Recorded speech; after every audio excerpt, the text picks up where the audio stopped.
আমার চ্যানেলে তোমাদের সকলকে স্বাগত। আজ আমরা ক্লাস 3-র রায় ও মার্টিন প্রশ্নবিচিত্রা থেকে পরিবেশের দ্বিতীয় পর্যায়ক্রমিক মূল্যায়নের 12 নম্বর স্কুল সলভ করব।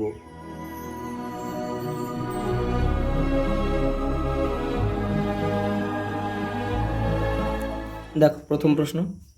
ম্যাপ কথাটির বাংলা অর্থ হচ্ছে মানচিত্র। খনিজ তেল পাওয়া যায় মাটির নিচে থেকে। পাট হলো গাছের আঁশ। জল, কয়লা, খনিজ তেল না দিলে ইট, বালি, সিমেন্ট জমে না। জল। আবোল তাবোল লিখেছেন সুকুমার রায়। পিনকোড হলো পোস্ট অফিসের নম্বর। শীতকালে আমরা পশমের পোশাক পরি। খেলোয়াড়রা ফুটবল খেলার সময় জার্সি পরে। কলকাতার পোস্ট অফিসের নম্বর 700। মাটির বাড়ি তৈরি করেন। মাটির বাড়ি হচ্ছে ঘরামি। দেখো, শূন্যস্থান রয়েছে। এবারে শূন্যস্থান। সিনথেটিক উলকে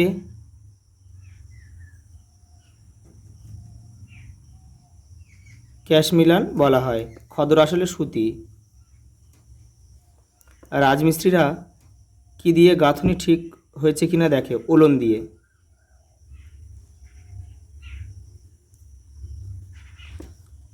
দেখো, কাপড় তাড়াতাড়ি শুকিয়ে যায়। সিনথেটিক হবে এটা।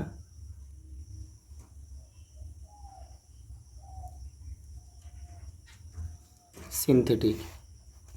টুনটুনির বই লিখেছেন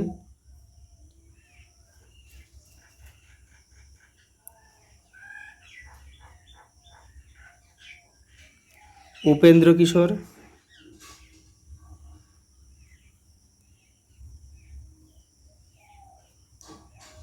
রায়চৌধুরী। উল হলো ইংরেজি কথা। এর বাংলা অর্থ হলো পশম। আগেকার দিনের মানুষ পশুদের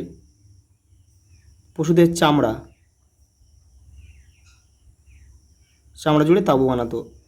আমাদের রাজ্যের নাম হলো পশ্চিমবঙ্গ। রাজধানী কলকাতা। মানচিত্রে সমুদ্রকে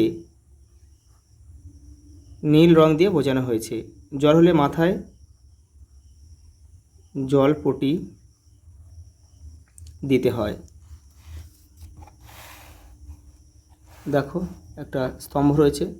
তোমরা কিন্তু কেউ তীর চিহ্ন দিয়ে কিন্তু মেলাবে না, কারণ অনেকগুলো রয়েছে, সব কিন্তু ভুল হয়ে যাবে। দেখো, এখানে ছটা রয়েছে। এপারের প্রশ্নের দাগ নাম্বারটা এপারে উত্তরের পাশে বসিয়ে দেবে। দেখো, তোমরা যদি তীর চিহ্ন দিয়ে করো তাহলে কিন্তু শিক্ষক অনুসারে কিন্তু বুঝতে অসুবিধা হবে, যেহেতু অনেকগুলো রয়েছে। দুটো তিনটে থাকলে কিন্তু তীর চিহ্ন দিয়ে করাই যায়। দেখো, লুপ্ত জীবিকা, এখানে পালকির বেহারা, এখানে আমরা ক লিখব। দেখো, ভূমিকম্প কী হয়? ভূমিকম্প এলাকায় কিন্তু মানুষ কাঠের বাড়ি তৈরি করে। এই যে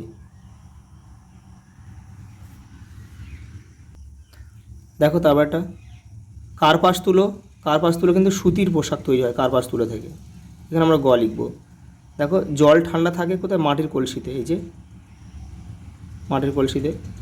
কয়টা দেখো, গাছের ছাল হচ্ছে মানুষের প্রথম পোশাক। গাছের ছাল, এখানে আমরা ওমা লিখব। আর দেখো, ভেড়ার লোম থেকে কি হয়? দেখো, উল তৈরি হয়। চ লিখবো এখানে আমরা। দেখো, পরের প্রশ্ন। ঠিক বাক্যের পাশে টিক চিহ্ন এবং ভুল বাক্যের পাশে কাটা চিহ্ন দাও। পাহাড়ি এলাকায় মাটির বাড়ি বেশি দেখা যায়।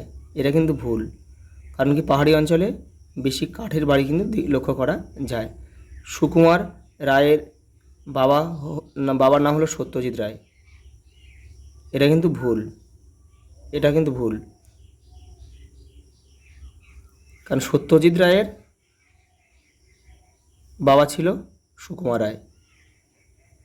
আগেরকার মানুষ সূচের বদলে সরু হাড় ব্যবহার করত।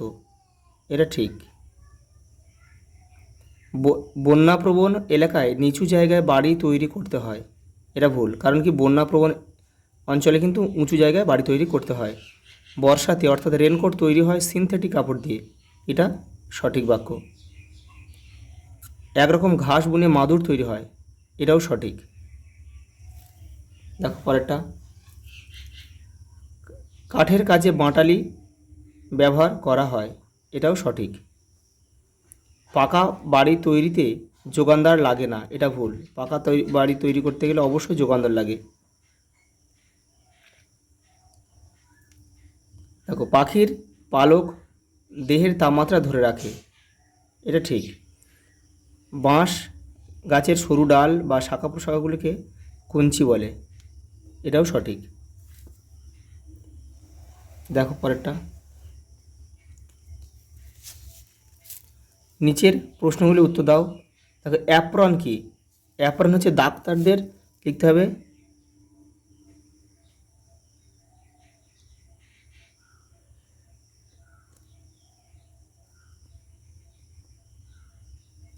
পোশাক। বর্ষাকালে সিনথেটিক পোশাক পরা হয় কেন? কারণ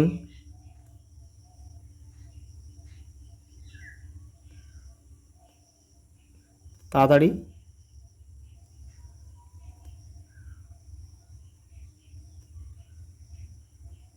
তাড়াতাড়ি শুকিয়ে যায়।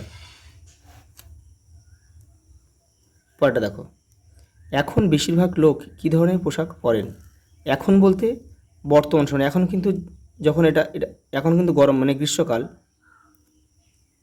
তাহলে গ্রীষ্মকালে মানুষ কী পরবে? বেশিরভাগ সুতির কাপড়।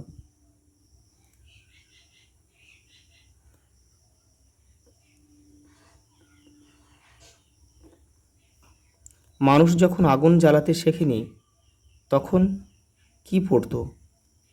দেখো একদম আগে কিন্তু কিছুই পড়তো না, একদম আদিম যুগে, তারপরে কিন্তু গাছের ছাল।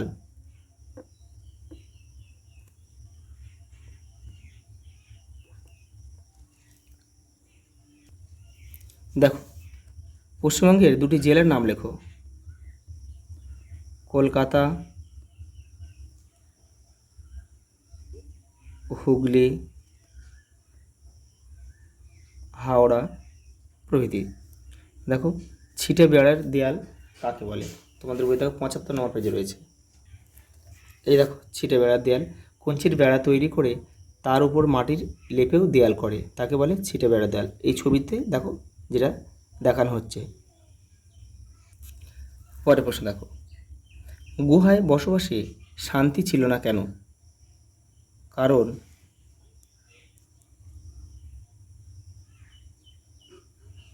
কিছুদিন পরে সেখানে খাবার